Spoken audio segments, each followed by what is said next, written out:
Assalamualaikum warahmatullahi wabarakatuh. Yang terhormat Bu Ismi selaku guru mata pelajaran sejarah dan teman-teman semua yang kami hormati. Sebelumnya perkenalkan, nama saya Vina Izelina. Saya Melia Wulandari. Saya Sudiara. Saya Lisa Kania. Saya Rifah Mezaliri. Berdirinya kami di sini untuk mempresentasikan tugas sejarah yang bertema zaman praaksara di Indonesia. Nah, zaman praaksara umumnya dipahami sebagai zaman prasejarah atau zaman sebelum manusia mengenal tulisan. Nah, zaman praaksara di Indonesia dibagi menjadi 5 poin. Poin pertama akan dibacakan oleh saya. Tahap perkembangan masa praaksara. Tahap perkembangan masa praaksara dibagi menjadi 4. Pertama, Arkaeum atau zaman tertua, berlangsung sekitar 2500 tahun yang lalu. Kulit bumi masih membara karena temperaturnya tinggi. Pada zaman ini belum ada tanda-tanda kehidupan. Bumi masih dalam proses pembentukan. Yang kedua, ada zaman Paleozoikum atau zaman hidup tua. Zaman ini berlangsung sekitar 340 juta tahun yang lalu. Pada zaman ini mulai ada muncul tanda-tanda kehidupan. Dimulainya dari nenek moyang makhluk hidup bersel satu, yaitu mikroorganisme. Ada pula beberapa jenis ikan amfibi dan binatang melata reptil. Binatang bertulang belakang masih sedikit. Nah, yang ketiga ada zaman Mesozoikum atau zaman pertengahan. Berlangsungnya sekitar 140 juta tahun yang lalu. Pada zaman ini, bumi terus mengalami perkembangan, sehingga kehidupan di dalamnya pun ikut berkembang. Berkembangnya kehidupan di bumi ditandai dengan munculnya binatang bertubuh besar bernama dinosaurus. Fosil reptil raksasa ditemukan hampir di seluruh dunia. Ada fosil dinosaurus dengan panjang 20 meter dan Atlantosaurus dengan panjang 30 meter. Pada masa ini, burung dan binatang menyusui sudah ada, namun masih sedikit. Yang terakhir atau yang keempat, zaman Mesozoikum atau zaman hidup baru, berlangsung sekitar 60 juta tahun yang lalu. Keadaan bumi sudah betul-betul baik, terbukti dari perubahan cuaca yang tidak begitu drastis. Keadaan bumi makin membaik membuat keadaan di dalamnya turut berkembang baik. Nah, zaman Mesozoikum dibagi menjadi 2 bagian. Yang pertama ada tersier dan yang kedua kuarter. Yang tersier adalah munculnya jenis binatang menyusui mamalia, termasuk primata seperti kera. Sedangkan reptil raksasa sudah mulai punah. Yang kedua ada kuarter. Nah, ini zaman yang penting karena sudah muncul manusia purba.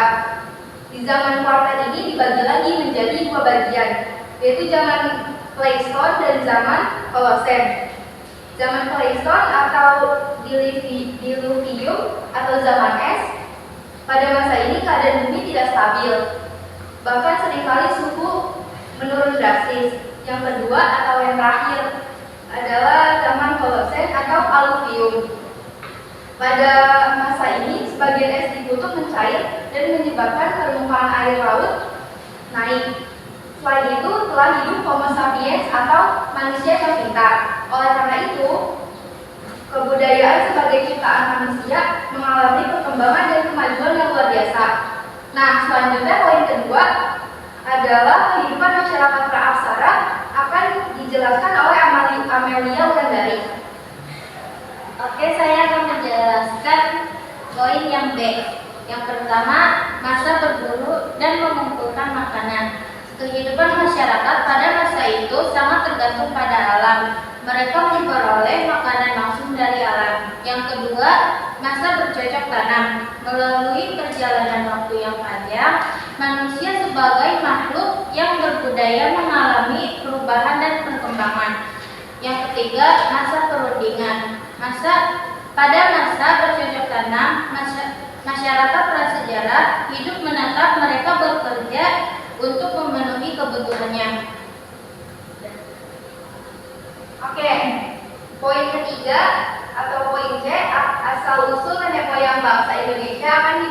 dijelaskan oleh Siti Zahra.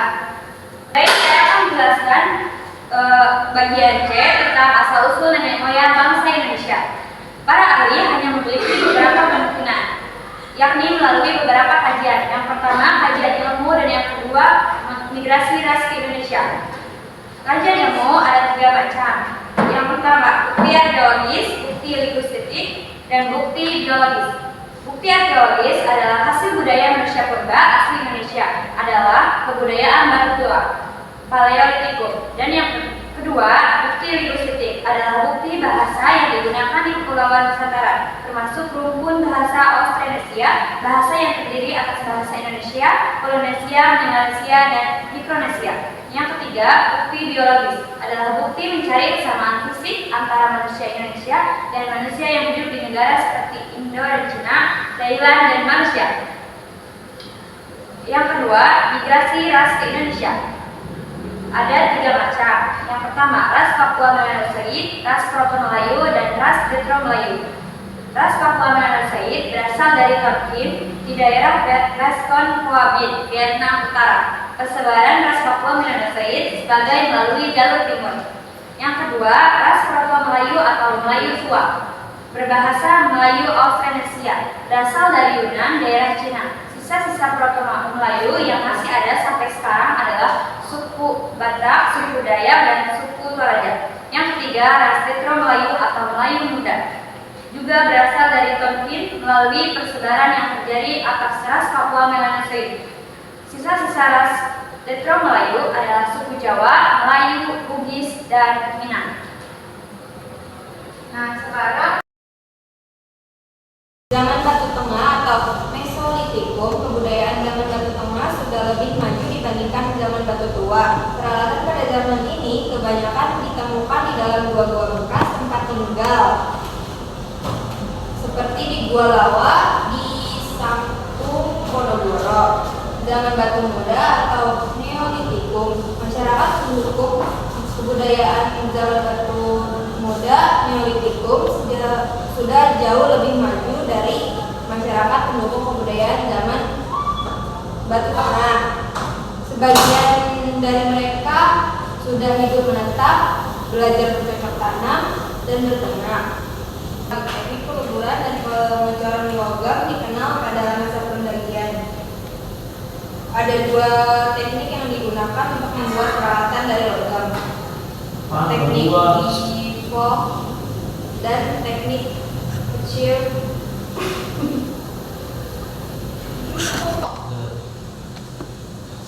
Teknik Bifo ialah menggunakan cetakan di tanah batu yang dapat digunakan berulang kali. Teknik kecil itu ialah Lu kesini, Ra. Ini udah baru mulai ya. Udah. Teknik kecil ialah teknik dengan cara membuat model benda dari lilin, lengkap dengan segala bagian-bagiannya. Budaya di zaman logam terbagi atas 3 zaman, yaitu tembaga, perunggu, dan besi. Zaman tembaga, budaya tembaga atau peralatan dari tembaga tidak dikenal di Indonesia. Budaya tembaga berkembang di daerah Vietnam, Kamboja, Muay Thai, hingga Semenanjung Malai. Zaman perunggu adalah campuran tembaga dengan timah. Peralatan Zaman perunggu adalah campuran tembaga dan timah. Peralatan dari perunggu yang dikenal luas antara lain kapak perunggu, hujan perunggu, dan perhiasan perunggu. Kapak perunggu disebut kapak corong karena bagian atasnya terdapat corong atau lubang. Neraka perunggu, nikara perunggu adalah benda berbentuk yang gamblang. Serahkan ditemukan di Sumatera, Bali, Jawa, Selayar, Rote, Alor, Kepulauan Kai, dan Pulau Lote Mua di Maluku. Hujan perunggu yang ditemukan di Indonesia hanya ada 2. Satu ditemukan di Sumatera, daerah Kerinci, dan satu lagi ditemukan di Sampang, Madura. Perhiasan perunggu, benda-benda perhiasan pada zaman perunggu sudah banyak ragam dan jenisnya. Misalnya manik-manik, gelang tangan, gelang kaki, kalung, dan anting-anting. Benda perhiasan ini banyak ditemukan di Sulawesi, Jawa, dan Bali. Zaman besi. Setelah zaman perunggu, manusia mulai membuat peralatan dari besi. Peralatan dari besi antara lain cangkul, mata kapak, mata pisau, sambit, pedang, tombak, dan tongkat. Daerah penemuannya yakni Pulau Jawa, Bali, dan Sumatera. Oke, sekarang poin E akan dijelaskan oleh Neka Afian Zahiri. Poin E, budaya batu besar megalitik. Poin E, budaya batu besar megalitik. 1. Dolmen. Selain sebagai peti mayat, ada juga dolmen yang berfungsi sebagai meja seji. Jadi dolmen berfungsi juga sebagai sarana upacara ritual. 2. Arca atau patung. Arca batu ditemukan bersama-sama dengan benda-benda peninggalan lain dalam ekskavasi di berbagai daerah. Daerah Pasemah di Sumatera Selatan dianggap sebagai tempat arca terbanyak. 3. Menhir. Menhir adalah tubuh dari batu tunggal yang didirikan untuk menghormati roh nenek moyang, ditemukan di Sumatera Selatan, Sulawesi Tengah, Banten, dan Kalimantan. 4. Punden Berundak. Punden Berundak merupakan tempat pengungsian. Bangunan itu dibuat dengan menyusun batu secara bertingkat. 5. Kubur peti batu. Kubur peti batu adalah peti jenazah yang terpendam di dalam tanah berbentuk persegi panjang dan sisinya terbuat dari lempengan batu. 6. Kuburan berundang. Kuburan berundang adalah satu atau lebih kuburan yang diletakkan di atas sebuah bangunan berundang.